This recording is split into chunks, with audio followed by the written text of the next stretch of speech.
দেখো এখানে আমি 100 গ্রাম পাকা তেঁতুল অনেকক্ষণ হয়ে গেছে ভিজিয়ে রেখেছি, অনেকক্ষণ বলতে প্রায় 20 থেকে 30 মিনিট ধরে ভিজিয়ে রেখেছি। ভিজিয়ে এটাকে ভালো করে চটকিয়ে নিয়ে দেখো করেছি।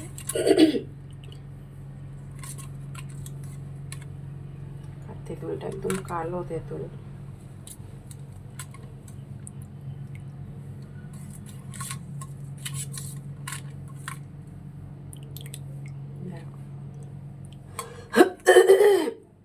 কিন্তু তেঁতুলটা কিন্তু খুব বেশি জল দিয়ে গুলিনি, দেখো দেখলেই বুঝতে পারবে। খুব বেশি জল দিয়ে কিন্তু গুলিনি, অল্প জল দিয়ে প্রায় 100 গ্রামের মতন তেঁতুল নিয়ে আমি গুলে নিয়েছি।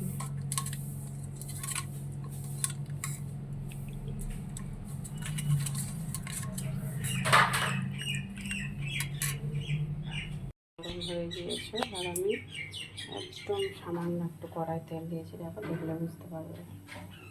একটা ছোট চা চামচে 1 চামচ তেল দিয়েছি।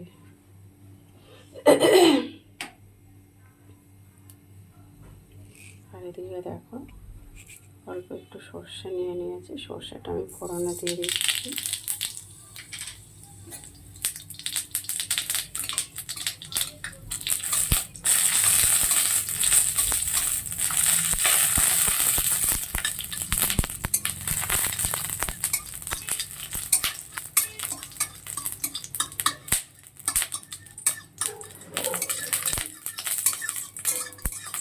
সর্ষেটা কিন্তু একদম পোড়া পোড়া করতে হবে।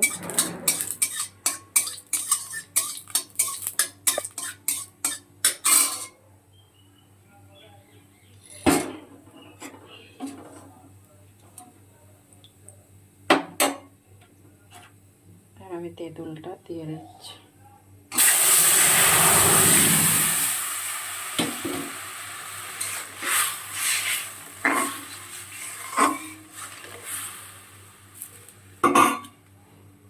একটু ফুটুক, তারপরে আমি কী দিচ্ছি দেখাচ্ছি।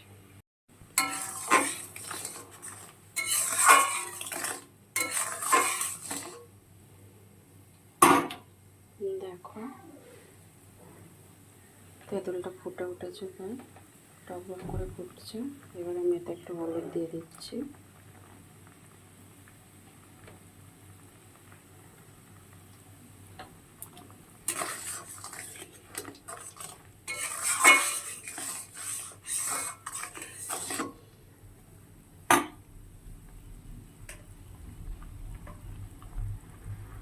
লঙ্কার গুঁড়ো,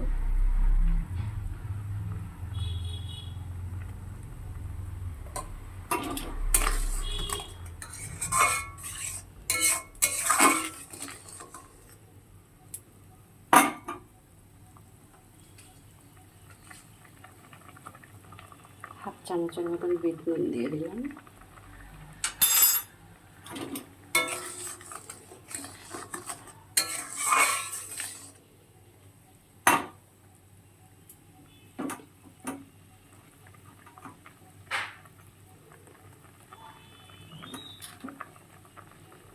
সব রকম মশলা ভেজে গুঁড়ো করে রেখেছিলাম বাড়িতে, এই মশলাটা দিয়ে দিলাম।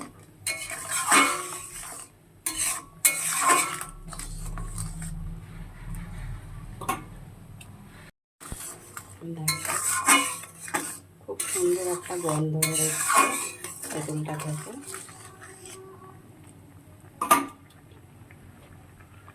এবারে আমি দিয়ে দিচ্ছি প্রায় 150 গ্রামের মতন চিনি।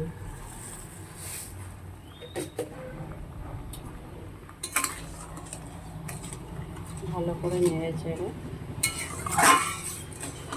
এইভাবে বন্ধুরা বাড়িতে তেঁতুলের চাটনিটা বানিয়ে খেয়ে দেখো, দারুণ একটা স্বাদ আসবে, খুব ভালো লাগবে।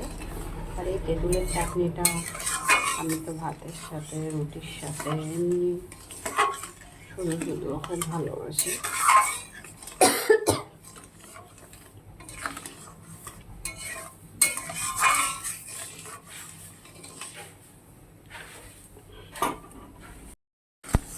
দেখো বন্ধুরা আমার তেঁতুলের আচার কমপ্লিট হয়ে গেছে। এইভাবে তোমরা বাড়িতে বানিয়ে খেয়ে দেখো, দারুণ লাগবে। আর আমার ভিডিওটা যারা দেখছো লাইক কমেন্ট শেয়ার করে দিও। আর আমার ইউটিউব চ্যানেলটা থেকে একটু সাবস্ক্রাইবও করে দিও। ভিডিওটা যারা যারা দেখছো তাদেরকে অনেক অনেক ধন্যবাদ। এইভাবে বাড়িতে বানিয়ে দেখতে আমি কিন্তু পাতলা করে নিই।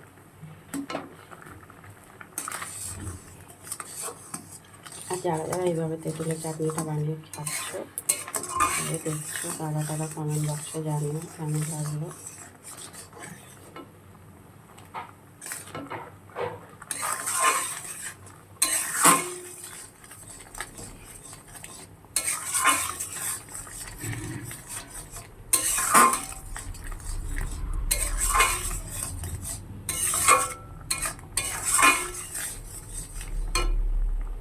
এবার আমি নামিয়ে নেব।